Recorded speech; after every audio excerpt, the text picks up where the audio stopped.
Drama serial मनमस्त मलंग की आने वाली एपिसोड बहुत ज्यादा इंटरेस्टिंग होने वाली है। क्या रिया और कबीर के दरमियान सब कुछ ठीक होने जा रहा है? क्या सिकंदर और अस्मा को होने वाली है हार? क्या होगा नेक्स्ट एपिसोड में आप लोग देखोगे कि यहाँ पर जो मोबीना है उसने अपनी चाल चलनी शुरू कर दी है। उसने मोबीन का रिश्ता तय कर दिया है जिसके लिए वो ज्वेलरी वगैरह पसंद कर रही होगी। तो जैसे ही ये खबर वफा को मिलेगी तो वफा आकर मोबीना से ये कहेगी कि आप ये नहीं कर सकती, आप उसकी शादी नहीं करवा सकती। अगर मेरे अल्लाह ने चाहा तो मैं उसे जरूर खुशखबरी दूंगी और बहुत जल्द मैं उसको बाप बना दूंगी। लेकिन वहाँ पर माँ बीना उसको ये कहती है कि तुम भी अच्छी तरह जानती हो कि तुम माँ नहीं बन सकती और मेरा मुंह मत खुलवाना। जब ये दोनों बातें कर रही होंगी तो वहाँ पर मुबीन आ जाएगा और इन दोनों की बातें सुन लेगा और उसे भी वफा का सच पता चल जाएगा कि ये कभी माँ नहीं बन सकती और इतने अरसे ये मुझसे झूठ बोलती रही है। तो यहाँ पर मुबीन जो है वो वफा से ये सवाल करेगा कि आखिर तुम माँ नहीं बन सकती थी तो तुमने मुझे क्यों नहीं बताया और फिर भी इतना अरसा मुझसे सब कुछ छुपा कर क्यों रखा? तो वहाँ पर वफा ये कहती है कि मैंने ये सब कुछ आपसे छुपाया नहीं था, मुझे अल्लाह से उम्मीद थी कि वो मुझे जरूर औलाद से नवाजेता और मैं आपसे बहुत ज्यादा मोहब्बत करती हूँ, इसीलिए ये सच मैंने आपसे छुपाया। लेकिन वहाँ पर मुबीन जो है वो यही कहेगा कि तुम्हारी यही सजा है कि अब तुम इसी तरह रहोगी और मैं दूसरी शादी कर रहा हूँ। जिस पर वफा को लगेगा दचका और वफा एक बार फिर से अपनी बहन मिन्हा से यही कहेगी कि तुम कबीर का पता करो, उसका पीछा मत छोड़ना क्योंकि कबीर ही अब हमारा वाहिद सहारा है और इस घर में रहने की जगह है। तो दूसरी ही तरफ आप लोग देखोगे कि कबीर और रिया किसी अजनबी जगह पर चले जाएंगे। वहां पर जाते हुए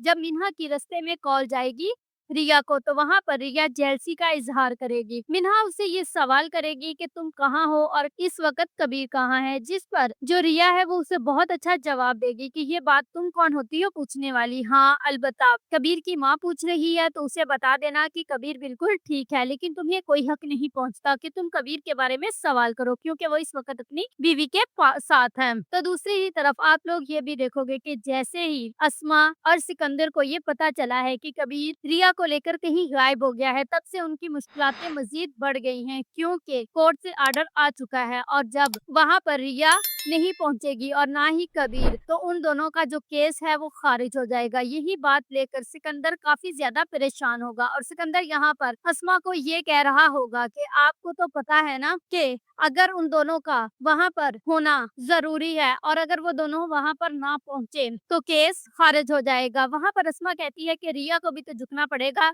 अगर रिया झुकेगी तो फिर ही उसे खुला होगी, अगर वो नहीं झुकेगी तो उसे खुला नहीं होगी। तो यहाँ पर जो कबीर है वो अपनी ही चाल चलने के लिए रिया को अपने साथ लेकर गया है। वो उसे एक ऐसे बंधन में बांध के रखना चाहता है कि जिससे उसकी जान कभी ना छूट सके। तो वहां पर जाकर रिया कबीर से ये कहती है कि तुम्हें क्या लगता है मुझे यहाँ पर लाकर तुम सबसे दूर कर लोगे? तो वहां पर कबीर कहता है कि हाँ मैं ऐसा कर सकता हूँ। तो रिया कहती है कि हाँ मोहब्बत के लिए तो अपनों से दूर भी हो सकते हैं लेकिन बाज लोग तो अपनों के लिए झुक भी जाते हैं और हिम्मत भी हार जाते हैं। तो वहां पर कबीर कहता है कि लेकिन मेरी ना हिम्मत टूटेगी, ना मैं झुकूंगा और ना ही कुछ मुझे होगा, तुम्हारे लिए मैं सब कुछ करने के लिए तैयार हूँ। तो अब आप लोग देखोगे कि रिया और कबीर के दरमियान आस्ता आस्ता वहाँ सब कुछ खत्म हो जाएगा। इनकी जो गलत फहमियां हैं वो मोहब्बत में बदल जाएंगी और इन दोनों के दरमियान सब ठीक हो जाएगा। लेकिन अस्मा और सिकंदर बुरी तरह फंस चुके हैं तो अब बहुत जल्द अस्मा और सिकंदर वो करने जा रहे हैं जिसके बारे में मोबीना सोचेगी भी नहीं, लेकिन उनका ये वार भी अब नाकामी का सामना होगा। If you like this video, subscribe my channel, press the bell icon for more update.